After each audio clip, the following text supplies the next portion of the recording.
Voilà, donc on continue par le dossier numéro 2. Donc c'est un dossier qui est assez simple. Donc il s'agit d'un patient, un garçon de 6 ans, qui est amené par ses parents en consultation car il a mal à la gorge depuis 24 heures. La température est à 39 et l'examen de l'oropharynx à la baisse langue retrouve l'aspect visible sur la diapositive.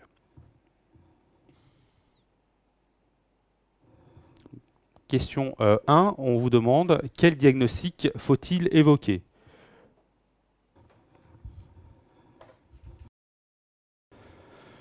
Donc la réponse à la question 1, donc c'est une question qui est simple, hein, vous ne posez pas trop creusez pas trop la tête, c'est bien sûr une angine. Et quand on la décrit, eh bien, vous n'oubliez pas de dire qu'elle est bien sûr érythémato-pultacée. Et n'oubliez pas son caractère bilatéral, qui est aussi quand même important à noter. Donc angine, érythémato-pultacée bilatérale. Angine, bah, bien sûr, on ne va pas y passer des heures, puisque dans l'énoncé du dossier, et surtout sur la diapositive, il y a des lésions microscopiques visibles à la surface des amygdales. Donc ça, c'est important. Ça permet de différencier tout de suite, même si ça paraît assez basique ce que je vous dis, ça permet de différencier tout de suite des autres diagnostics de dysphagie, notamment dans les complications locales de l'angine, où on vous décrira un aspect, où on montrera une diapositive d'iconographie où il n'y aura pas de lésion visible à la surface des amygdales, et ça sera par exemple une complication dont on dira peut-être un mot tout à l'heure, phlegmon péri-amygdalien, où là, il n'y a pas du tout de lésion visible à la surface des amygdales. C'est pour ça que j'insiste un peu sur le caractère érythémato-pultacé de l'angine dans cette diapositive, puisque à la surface des amygdales, il y a des petits points blancs, c'est ça, le caractère pultacé, sur une amygdale qui est rouge. Donc on décrit bien des choses visibles à la surface des amygdales. Et on ne vous décrit pas quelque chose comme un phlegmon péramidalien, où ce sera également une dysphagie, hein, quelqu'un qui viendrait aussi pour des grosses douleurs à la gorge, mais ça ne sera pas du tout la même chose, puisque je vous rappelle que dans le phlegmon péramidalien, donc ça permet de réviser également le phlegmon péramidalien, dans le phlegmon péramidalien, on vous mettra toujours, soit dans l'énoncé du dossier, soit sur la diapo, qu'il y a un trismus, un œdème de la luette, et un bombement ou une voussure au niveau du voile du palais. Et il n'y aura rien à la surface de l'amygdale. Donc c'est ça la grosse différence entre ce qu'on appelle, et sur les dossiers vous aurez sur une angine, on vous décrira des choses visibles à la surface des amygdales, ou un phlegmon périamygdalien où les amygdales sont d'un aspect normal et l'abcès est autour de l'amygdale. Donc ça n'a rien à voir. C'est complètement différent, ce n'est pas les mêmes dossiers, on est déjà dans les complications, on en verra aussi pas mal dans ce dossier. Et bien sûr bilatéral, puisqu'il y a des angines qui peuvent être unilatérales. Alors, très simple, comment peut-on confirmer le diagnostic étiologique quand on a une angine érythémato-pultacée? Eh bien, c'est ce qu'on appelle le TDR, test de diagnostic rapide du streptocoque. Pourquoi le streptocoque? Là encore, j'insiste un petit peu parce que ça pourrait faire l'objet d'une question supplémentaire. C'est que pourquoi on ne vous pose que, et c'est ça qu'on recherche à chaque fois, les angines à streptocoque et pas les autres, parce qu'il peut y avoir des autres angines bactériennes, même elles sont un petit peu moins rares, c'est qu'on veut pouvoir différencier des angines virales des angines bactériennes. Et le seul moyen pour le faire, ce n'est pas l'aspect clinique, puisque une angine érythémato-pultacée, elle peut être soit virale, soit bactérienne. Et quand on veut aller plus loin dans le diagnostic, c'est le TDR qui permet de confirmer l'origine, le streptocoque. Pourquoi le streptocoque et pas les autres microbes? Puisque c'est la seule angine qui est, entre guillemets, qui pourrait être embêtante et grave. Par quoi, et c'est la question que je pourrais vous poser, ou qu'on pourrait vous poser dans un dossier sur une question suivante, c'est quelles sont les cas de complications post-streptococcique de l'angine. Et je vous laisse 5 secondes de réflexion. Vite, vite, vite, vite, vite. Allez, il faut que ça fasse vite dans votre tête. Les 4 complications. Allez, on y va. Hop. Toc, toc, toc. Bien sûr. Rhumatisme articulaire aigu. Glomérulonéphrite aiguë. Alors ça, en général, vous le connaissez, celle-là. Et la petite troisième. Allez, allez. Oui, vous avez raison. Érythème noueux. Allez, encore 2 secondes. Le dernier. Hop. Et oui, trop tard. C'est la Corée de Sydenham. Donc vous voyez que là, c'est une question qu'on peut vous poser. 4 complications post-streptococciques de l'angine. Et vous avez les 4 complications. Et c'est pour ça que c'est important de confirmer que c'est bien une angine à streptocoque pour éviter ces 4 complications qu'on n'a bien sûr pas dans les autres angines bactériennes. Donc là, je vous ai mis juste pour vous rappeler comment ça se passe. Le seul élément important pour vous, quand on parle de rapide, hein, bien sûr, c'est effectivement très rapide, 5 minutes. En consultation, on écouvillonne le fond de la gorge, les 2 petits réactifs, on mélange dans un éprouvette, on met l'écouvillon au fond, après on met la petite bandelette de réactif, c'est comme un test de grossesse, et hop, voilà, soit c'est rose, c'est bon, c'est positif, et à ce moment-là c'est streptocoque, c'est négatif, c'est que c'est viral. Et je vous promets, d'expérience, les patients sont ravis de savoir, au bout de 5 minutes, s'ils ont une angine virale ou ils ont une angine bactérienne. Donc retenez cet examen, bon c'est habituel, je pense qu'il n'y a pas eu de souci sur cette question.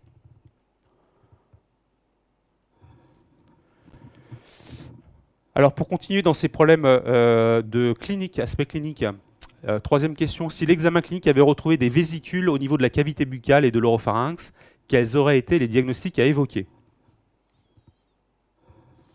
Bon, en gros, il y a 2 diagnostics possibles pour vous. Et ça sera souvent des enfants. Hein, c'est des enfants. Alors, ça peut aussi faire l'objet d'un dossier complet, hein, pourquoi pas. Alors, c'est soit ce qu'on appelle les angines virales à Coxsackie virus, donc les herpangines. C'est assez simple, hein, c'est les petites vésicules au fond de la gorge. Et puis, le deuxième, il y a aussi qui serait peut-être presque, moi je pense, plus intéressant pour un dossier, c'est les angines virales à herpès virus. Et là, c'est pour vous rappeler un dossier qu'on peut vous demander.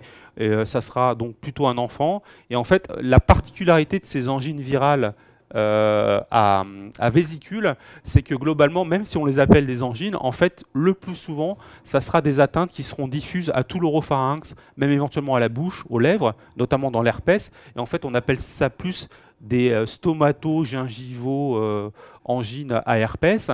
Et notamment, ce qui est important, et ça peut faire l'objet d'un dossier complet, c'est la primo-infection à herpès virus, notamment chez un enfant, avec des vésicules partout dans la bouche, sur les lèvres, sur la langue. C'est super douloureux pour les enfants. On peut vous mettre une diapo donc, de l'intérieur de la gorge avec ces vésicules qu'on voit ici. Là. Je vais prendre un peu de bleu pour que ça soit plus visible. Voilà, ici, ici, ici. Voilà, là aussi, je les entoure. Hop, on voit très très bien. Et ben, on vous met cette diapositive, on nous dit qu'est-ce que c'est. L'enfant a une hyperstialorée, ça baffe partout, il a super mal, il a de la fièvre. Et ben, c'est probablement une primo-infection herpétique qu'on pourrait vous demander de prendre en charge, avec même parfois une hospitalisation, parce que ça peut donner parfois des dysphagies très importantes, avec parfois une déshydratation, une dénutrition, et avec un traitement, là encore, le plus souvent symptomatique, notamment antalgique, qui peut nécessiter des antalgiques vraiment à des paliers hauts, pour diminuer les douleurs. Et puis, c'est pas du tout une erreur, on donne souvent des antiviraux, et notamment du Zovirax, pour traiter ces angines virales à herpès virus. Donc, connaissez cette entité qui peut faire l'objet d'un dossier, par exemple, de pédiatrie, d'infectieux et éventuellement d'ORL. En revenons au diagnostic suspecté à la question 2 qui est confirmé. Quel traitement proposez-vous? Alors là, c'est la question très classique qu'il faut savoir parfaitement. C'est le traitement de l'angine à streptocoque. Faut la connaître parfaitement parce qu'il y a des recommandations de l'HAS qui sont vraiment nettes et à suivre. C'est des recommandations, donc il faut vraiment les suivre. Donc c'est très facile à corriger. Et il y a 2 parties dans cette question. Donc là, je vous demande de ne pas l'oublier. Quand on vous demande un traitement comme ça, c'est bien sûr le traitement étiologique qui est donc facile puisque c'était un peu la question à poser, à répondre. Pour le streptocoque, c'est qu'il faut bien sûr une antibiothérapie conforme aux recommandations de l'HAS, et si on relie et il faut apprendre ces recommandations de l'HAS par rapport à l'angine à streptocoque, l'HAS recommande quoi spécifiquement? C'est plutôt de l'amoxicilline, et surtout, il ne faut pas répondre que amoxicilline, ça ne sera pas suffisant. En fait, c'est bien spécifié sur les recommandations de l'HAS qu'il faut que ça soit de l'amoxicilline, mais ils disent vraiment, et c'est marqué noir sur blanc, donc il faut l'apprendre, qu'il faut privilégier les traitements courts. Pourquoi il faut les privilégier, les traitements courts? Parce qu'il faut que le traitement soit suivi sur toute la durée du traitement. Et plus le traitement sera court, plus les patients vont suivre le traitement. Vous savez bien que souvent, si on n'explique pas au patient, le patient va prendre son traitement que 2 jours parce qu'il ira mieux grâce au traitement. Il ne va pas le prendre complètement. Et ça, ce n'est pas bien du tout au niveau de l'écologie bactérienne et des résistances éventuellement bactériennes. Donc, on précise que c'est un traitement court. Pour l'AMOX, c'est 6 jours. Donc vous le précisez dans votre réponse à votre dossier pour avoir tous les points. Donc c'est bien amoxicilline en cure courte de 6 jours. Ne répondez pas augmentin. Comme je dis souvent dans les conférences, autant l'augmentin, on peut le donner, c'est quasiment un des seuls antibiotiques qu'on peut donner quasiment dans toutes les infections ORL dans vos dossiers. Vous n'aurez jamais faux pour l'augmentin dans toute votre pathologie infectieuse, même assez importante. Le seul endroit où il ne faut pas répondre augmentin dans les pathologies infectieuses en ORL, c'est l'angine à streptocoque. Ce n'est pas parce que ça ne marcherait pas, parce qu'évidemment ça marcherait, hein, pas de souci, au niveau bactérien ça marche parfaitement l'augmentin sur le streptocoque, mais ce n'est pas recommandé, c'est trop fort entre guillemets, donc c'est bien marqué, je répète, dans les recommandations de l'HAS, il y a bien marqué Amox, et il y a bien marqué aussi, noir sur blanc, l'augmentin n'est pas recommandé dans l'angine à streptocoque, donc c'est pour ça qu'il ne faut pas le marquer. Vous aurez un gros zéro, je pense, si vous mettez l'augmentin dans le traitement de l'angine à streptocoque, parce que ce n'est pas recommandé. Alors vous avez le droit aussi, ce serait une question un peu plus subsidiaire, si on vous demandait, si on vous donnait le même genre de patient, mais qui serait, parce qu'ils sont parfois un peu tordus, hein, vous savez, donc si vous demandez un traitement de l'angine à streptocoque chez un patient qui serait allergique à la pénicilline, ah ouais, bah, s'il est allergique, allergie à la pénie, alors vous revoyez vos recommandations, et là c'est peut-être dans ces cas-là, c'est marqué noir sur blanc, où vous pouvez recommander des macrolides, mais vous savez en ORL on n'aime pas trop les macrolides, donc c'est vraiment que en cas d'allergie, et plutôt à ce moment-là, toujours en traitement court, c'est Zitromax, voilà, des traitements très courts, en cas d'allergie, donc c'est vraiment la petite particularité en cas d'allergie. Un autre médicament qui marche très bien aussi en ORL, et là ça sera partout, également pour toutes les infections ORL, c'est un très très bon médicament qui parfois est oublié en ORL, c'est la piostacine. La piostacine, ça marche très bien en cas d'allergie à la pénicilline, dans tous ces germes ORL, notamment bien sûr le pneumo, le strepto, et puis l'hémophilus influenzae, et il n'y a pas de résistance, donc vous pouvez y aller sans problème en ORL pour ces germes très fréquents en ORL. La piostacine, seul inconvénient de la piostacine, juste pour le savoir, c'est que c'est souvent des gros médicaments, donc ils sont pas faciles à avaler, donc notamment quand on a une angine, bah forcément si on prend des gros comprimés, on a du mal à les avaler. Et la deuxième embêtement de ce médicament, c'est que vous vous disiez, ah bah, comme ils sont très gros, on va peut-être les couper ou les casser, les piler. Bah, on peut le faire, mais alors là par contre je vous déconseille, c'est vraiment très très mauvais à avaler. Les gens ils n'arrivent quasiment pas à l'avaler, c'est une espèce de goût d'œuf pourri qui est très désagréable, donc sachez-le. C'est vraiment, alors si vous voulez utiliser la piostacine en pilé, c'est vraiment dans du yaourt ou dans quelque chose de très sucré pour pouvoir l'avaler, parce que c'est pas bon du tout. Voilà ces petits conseils sur le traitement étiologique, mais pour avoir tous les points, n'oubliez pas le traitement symptomatique, bien sûr, parce que quand on a une angine, vous avez tous eu une angine, l'angine ça fait mal à la gorge, donc vous n'oubliez pas les antalgiques, les antipyrétiques, et puis toujours ces petits points en ORL supplémentaires, n'oubliez pas toutes les petites mesures associées. Rappelez-vous, la particularité de l'ORL aussi, quand vous êtes un peu perdu, parfois ces pathologies qui forcément sont parfois un peu classiques. Vous avez tous eu une angine, vous avez tous eu pour d'autres pathologies infectieuses ORL, des sinusites, des rhumes. Essayez de vous rappeler, vous, quand vous avez mal à la gorge, bah forcément, vous prenez des antalgiques et puis vous privilégiez aussi, pourquoi pas, une alimentation molle, lactée, froide. Ça prouvera que vous vous souvenez aussi de ces petites choses. Ça rendra service aux patients, ça rapportera un petit peu de points.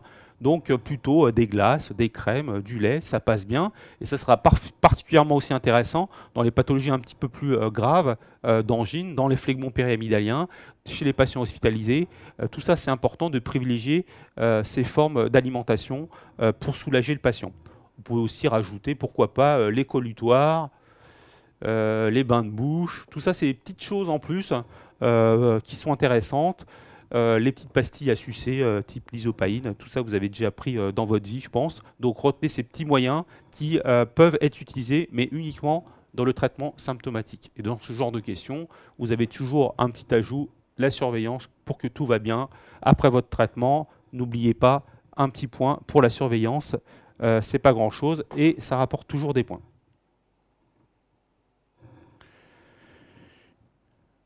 Une question supplémentaire sur l'indication à prescrire des AINS, oui ou non. Pourquoi? Je vous rappelle, quand on vous pose une question comme ça, de répondre oui ou non, parce que c'est coté dans les réponses. Et ça, c'est toujours la question piège. Enfin, un piège, j'espère pas pour vous. Bien sûr, Non. Jamais d'AINS. Je mets AINS égale 0. 0 pourquoi? C'est bien marqué, là encore, dans les recommandations de l'HAS, que je vous invite à relire. C'est marqué noir sur blanc. Aucune indication des AINS, voire même des corticoïdes, dans la prise en charge thérapeutique des infections aiguës de l'oropharynx. C'est vraiment spécifié noir sur blanc, donc à ne pas utiliser. Pourquoi? Parce que ça, c'est la raison officielle marquée dans les recommandations de l'HAS, c'est qu'il y a des effets secondaires et indésirables qui sont non négligeables. Si on prescrit des AINS, c'est le plus souvent à visée antalgique. Or, comme on l'a dit précédemment, il existe des antalgiques simples qui n'ont pas les effets secondaires et les contre-indications des AINS et qui sont parfaitement efficaces sur la douleur. Donc quand on a mal, on prend des antalgiques et on peut parfaitement commencer par des paliers 1, ce qui vous sera demandé, et ce n'est pas du tout une erreur de passer au palier 2 si ce n'est pas suffisant les paliers 1, et on ne donne pas d'AINS. Et si c'est toujours pas suffisant, il y a même des cas où on donne même des paliers 3, tout à fait, pour des angines très très dysphagiantes, voire aphagiantes, parfois même en hospitalisation, et on donne parfois des morphiniques, et on ne donne pas d'AINS, et ça sera, on recherche un effet sur la douleur. Donc je répète, pas d'AINS, des antalgiques, parce que les effets secondaires et indésirables sont nombreux. Vous les connaissez, n'oubliez pas cette recommandation qui est primordiale. Et le deuxième point important pour contre-indiquer les AINS, c'est qu'il y a un risque de diffusion de l'infection, de ce qu'on appelle faire flamber l'infection, et c'est maintenant quasiment à tous les coups on gagne, grâce au fait que maintenant les médecins généralistes sont les référents, et parce qu'il y a, entre guillemets, une obligation faite aux patients d'aller d'abord voir le médecin généraliste, le médecin traitant référent, avant d'aller voir le spécialiste. Parfois, ces recommandations ne sont pas suivies par les médecins généralistes, et il y a un risque de prescription d'AINS, alors que ce n'est pas recommandé.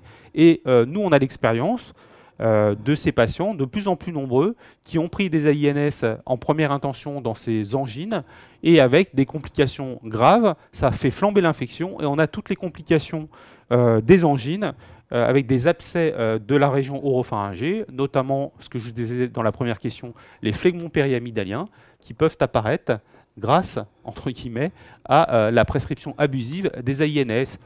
J'ai un peu caricaturé en disant les médecins généralistes. Bien sûr, ce n'est pas très souvent les généralistes, c'est même le plus souvent les patients eux-mêmes, comme vous le savez bien, par automédication. Le plus souvent, ils ont ça dans leur pharmacie, AINS, hop, ils ont un peu mal à la gorge, et ils prennent tout seuls leurs AINS, et c'est la catastrophe, comme on va pouvoir le voir dans la suite du dossier. Donc je répète, pour que vous ayez bien compris, il existe d'autres traitements à visée antalgique qui n'ont pas les désagréments des AINS ou des corticoïdes. Donc le gros message de ces dossiers, et ce n'est pas moi qui le dis, c'est l'HAS, pas d'AINS, pas de corticoïdes dans la prise en charge des infections aiguës de l'oropharynx. Ne l'oubliez pas, ça vous rapportera des points. Et on continue dans ce dossier. Je vous demande quelles sont les indications de l'amydalectomie chez l'enfant. Alors, il y a plusieurs réponses à donner. Il y a les indications de prévention des risques infectieux. On va dire que c'est quand même la cause la plus fréquente des consultations pour cette raison. Donc, les parents qui nous amènent leurs enfants qui font ce qu'on appelle des angines à répétition. Alors, bon, là, j'ai mis 4. Voilà, c'est 3 à 4, au moins 3 à 4 par hiver. Et si en plus il y a des vraies angines documentées en été également, c'est vrai que là, on est dans les complications potentielles et on peut proposer une amydalectomie chez ces enfants qui font des vraies infections au niveau des amygdales avec des angines à répétition. Pour prévenir le risque infectieux, on peut proposer cette intervention. Et également, les angines avec des complications générales, notamment cardiaques, rénales, articulaires. Ça, on l'a vu dans les complications post-streptococciques. Donc là, c'est une indication à enlever les amygdales. Et bon, ça, c'est un petit peu plus discutable, mais je crois qu'il faut quand même le mettre. C'est chez des enfants qui ont des angines difficiles à traiter parce qu'effectivement, ils ont pas mal d'allergies aux antibiotiques. Ils doivent prendre des antibiotiques à répétition. Donc c'est un exemple. Et là, ça peut être également une bonne indication d'amygdalectomie pour éviter donc ces problèmes infectieux à répétition au niveau de ces amygdales. Et puis, il y a aussi un point important qui peut être discuté dans l'indication d'amygdalectomie. Et là aussi, il y a des recommandations là-dessus. C'est que c'est des enfants qui ont une obstruction pharyngée, c'est-à-dire, mais pas seulement, c'est ça qu'il faut comprendre, c'est pas seulement une augmentation de taille des amygdales avec le ronflement, puisqu'on a énormément de parents qui nous amènent leurs enfants en consultation en disant, voilà, mon enfant ronfle la nuit. Eh oui, je vous assure, c'est un motif de consultation. Un ronflement la nuit des enfants. Les parents sont très inquiets parce que l'enfant fait beaucoup de bruit et gêne l'entourage. Et ils viennent en disant, voilà, il ronfle, il a des grosses amygdales, est-ce qu'il faut l'opérer des amygdales? La réponse est non. Pas pour cette raison. En tout cas, ce n'est pas indiqué.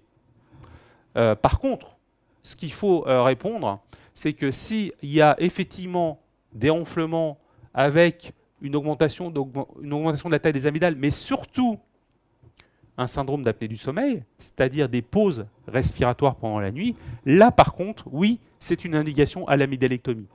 Je rajoute également que dans la symptopathologie qui est décrite par les parents de ces enfants, dans ces problèmes de syndrome d'apnée du sommeil, on va dire de troubles du sommeil, il y a encore, bien sûr, on interroge les parents, des cauchemars, des terreurs nocturnes, des sueurs la nuit, des réveils fréquents, parfois même une énurésie. Ça peut alerter sur les pauses respiratoires, sur l'existence d'un syndrome d'apnée du sommeil.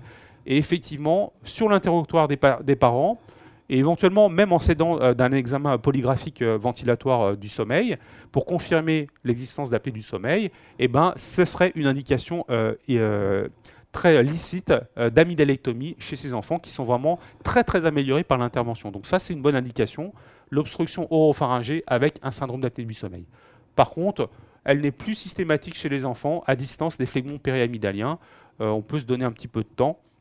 Ce n'est pas une recommandation obligatoire. Donc là, vous avez les recommandations pour l'amygdalectomie. Mais quand on parle de traitement chirurgical, vous pouvez avoir une question sur les complications d'une intervention chirurgicale. Et là, c'est la question que je vous pose. Quelles sont les complications possibles de cette intervention, l'amygdalectomie? Et là encore, je vous répète, c'est ce qu'on explique aux patients, enfin surtout à ses parents, c'est que ce n'est pas quand même une intervention anodine. Il arrive en France, je vous promets, il y a encore malheureusement des morts après amygdalectomie en France. C'est une intervention a priori considérée entre guillemets comme bénigne. Et comme moi je dis toujours, ça n'existe pas, les petites interventions, ou les interventions bénignes, ça n'existe pas. À partir du moment où c'est une intervention qui se fait sous anesthésie générale, c'est une opération, il y a des risques. Donc il faut prévenir des risques d'une intervention. Et ça, vous devez le savoir quand vous préparez vos examens, qu'il y a bien sûr, là vous pouvez le passer partout, là, cette réponse, quand on vous parle de complications d'une intervention chirurgicale, d'emblée, même si vous ne vous souvenez pas, vous aurez toujours un point en marquant, c'est logique, celle de toute anesthésie générale. Ça paraît évident, mais mettez-le parce que ça rapportera des points et au moins vous aurez ce point si vous avez oublié le reste. Donc bien sûr, celle de toute anesthésie générale, on est d'accord. Une éventuelle infection du lit opératoire, là encore, c'est comme pour toute opération, n'oubliez pas, qu'est-ce qu'on peut avoir comme complication d'une opération? L'AG, oui, c'est évident. Et puis une infection, là encore, vous aurez toujours bon pour n'importe quelle opération. Une intervention, ça fait mal, donc vous voyez que là, c'est des choses qui sont simples. Hein. La douleur, bah oui, les douleurs après l'opération, ça peut être des complications, ça vous rapporte des points, n'oubliez pas. Mais en fait, ce que je vais vous expliquer, c'est pour ça que c'est là où il y a le plus de points, bien sûr, dans cette question, et c'est ça qu'on explique vraiment avant l'opération, quand on parle de consentement éclairé d'une intervention, c'est très important, le risque de saignement après cette intervention, qui peut être post-opératoire. Alors, il peut y avoir le risque de saignement péropératoire ou juste post-op immédiat, ça c'est comme pour toute opération, mais la particularité de cette intervention, c'est vraiment ça qu'on explique aux patients, c'est ce qu'on appelle la chute d'escar. Donc ça se fait entre le 7e et le 10e jour après l'opération. Considérez que quand on enlève l'amygdale, on enlève l'amygdale et après il se crée une plaie au niveau de l'oropharynx. Et cette plaie, au fur et à mesure du temps, elle va cicatriser en formant une espèce de grosse croûte. Et cette croûte, elle va tomber au bout d'une semaine à 10 jours, sans que forcément on s'en rende compte. Mais en tombant, cette croûte peut refaire faire un saignement qui peut être important et qui peut parfois nécessiter une reprise chirurgicale en urgence. Donc il faut prévenir les parents des patients qu'on opère de ce risque qui est existant. Et je vous répète, malheureusement, on meurt encore d'amygdalectomie en France. Il y a 2 à 3 cas par an. Voilà, c'est triste, notamment chez les enfants, pour des interventions dites bénignes. Donc retenez cette complication majeure qui n'est pas fréquente, mais qui existe et qu'il faut connaître. Enfin, notamment quand on opère du syndrome d'apnée du sommeil, donc en cas d'obstruction majeure, il y a un risque exceptionnel de syndrome de levée d'obstacle, notamment au réveil. Donc parfois, il faut surveiller un peu plus précautionneusement ces enfants au réveil pour vérifier qu'il n'y a pas de difficulté respiratoire après l'ablation des amygdales. Donc c'est important de les surveiller, notamment en cas d'apnée du sommeil. Donc voilà les complications post-opératoire à connaître et surtout à préciser aux parents. C'est obligatoire, c'est médico-légal avant toute opération. N'oubliez pas le consentement éclairé avant toute intervention. Malgré vos recommandations, le traitement n'a pas été pris. Donc ça peut arriver. En plus, ça peut vous faire faire des dossiers, donc ça c'est bien. Donc les parents ont préféré donner l'ibuprofène car ils sont contre les antibiotiques.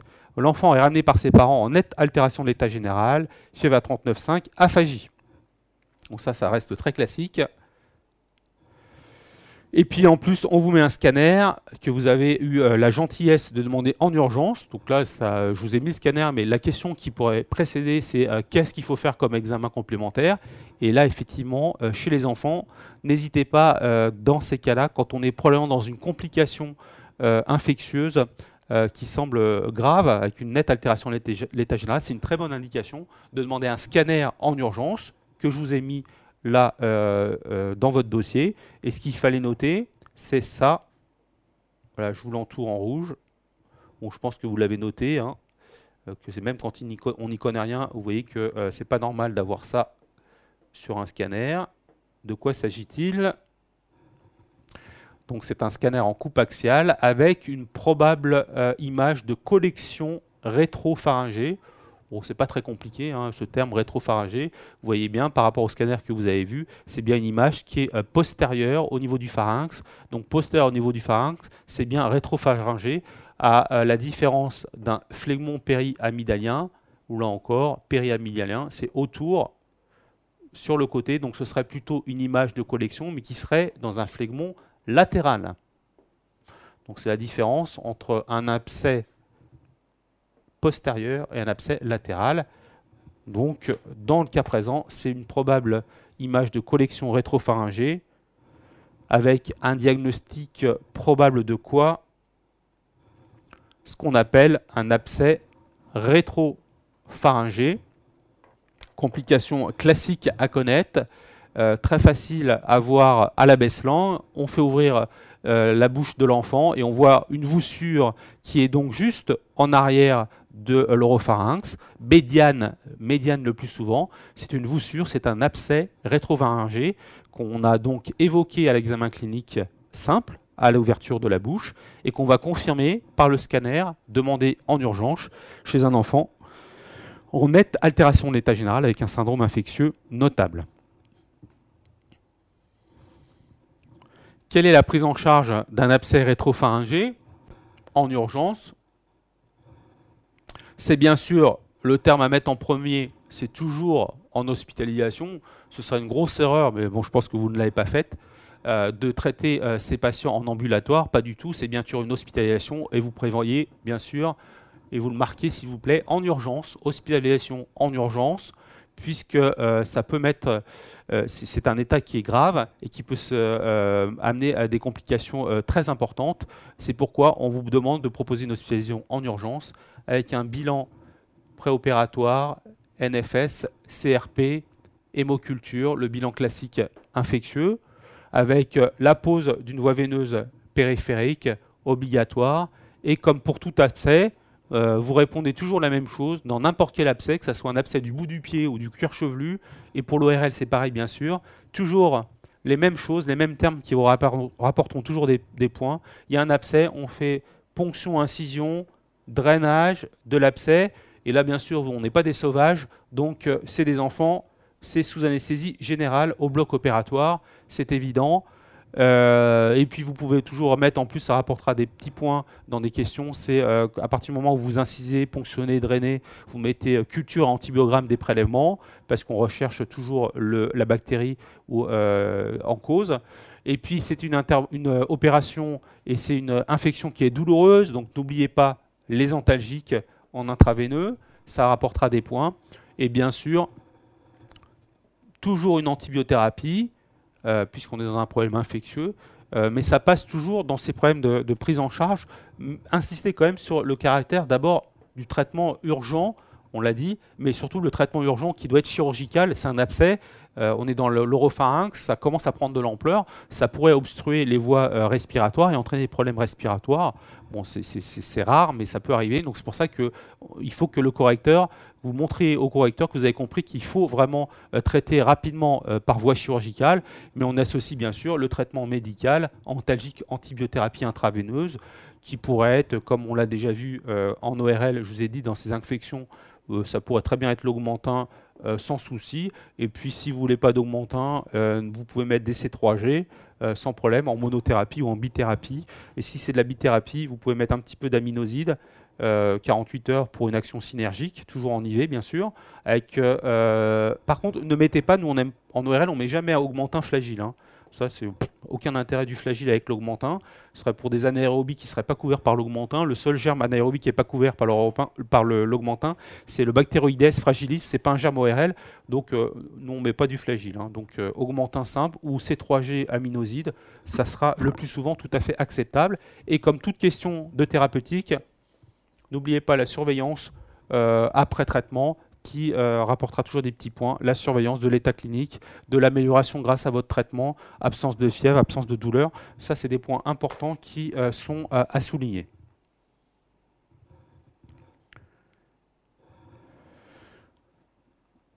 Voilà, on a terminé ce dossier. Un petit mot en conclusion de ce qu'il faut savoir sur cet item. Donc vous voyez qu'il y a pas mal de choses quand même à connaître sur bien sûr la classification des angines qu'on a vu rapidement dans la proposition d'angine à classifier sur le terme érythémateuse simple, c'est-à-dire rouge, érythématopultacée, ulcéreuse, pseudomembraneuse, les 4 types d'angines classiques qui peuvent être uni ou bilatérales, avec en plus celles qu'on rajoute, les angines vésiculeuses, on l'a vu, les 2 diagnostics possibles, herpès coxsackie-virus, on est d'accord? Ça pose pas de problème. Alors, très important, moi, c'est vraiment ça que j'insiste, hein, c'est les complications locales et générales de l'angine, parce que ça peut vraiment faire l'objet de dossiers complets là-dessus, où on débute par une angine classique, et après, on a les complications de l'angine. On en a vu quelques-unes. Je vous les répète, en local, c'est bien sûr le phlegmon périamidalien, et vous aurez toujours trismus, bombement du voile du palais et œdème de la luette. Et les autres complications locales de l'angine, c'est celle qu'on a vue sur le dossier avec l'abcès rétropharyngé. Ça pourrait être également un abcès rétrostylien. Dès qu'on vous parle d'abcès rétrostylien, le terme clinique qui va avec, vous aurez ça dans votre dossier, c'est torticolis fébrile, et ce sera vraiment dans ces conditions très souvent des enfants. Hein. Donc torticolis fébrile chez un enfant, il faut éliminer un abcès rétropharyngé, pardon, un abcès rétrostylien, excusez-moi, un abcès rétrostylien dans le torticolis fébrile, avec comme complication importante, c'est pour ça qu'on en parle, il y a la carotide interne qui passe dans cette région, donc on peut avoir une fissuration de la carotide interne qui est particulièrement grave. Donc c'est pour ça qu'il faut connaître l'abcès rétrostylien. Dans toutes ces complications graves infectieuses, vous aurez à demander, ou on vous montrera toujours un scanner de la région pour confirmer cet abcès embêtant. Les recommandations sur les complications locales des pharyngites, je vous l'ai mis en lien dans la diapositive suivante. N'oubliez pas le traitement de l'angine à streptocoque avec ces recommandations de l'HAS qui sont obligatoires à connaître, avec en plus, pour les petits points supplémentaires, les mesures associées, notamment dans les traitements symptomatiques et sur l'alimentation liquide, mixée, froide. Et enfin, un petit mot sur les indications de l'amygdalectomie et de ses complications. C'est des choses à connaître dans ces items qu'on vous propose et qu'on a abordé dans ce cas clinique, c'est-à-dire l'item 77, 291 et 308, avec les recommandations qui sont spécifiées sur la diapositive.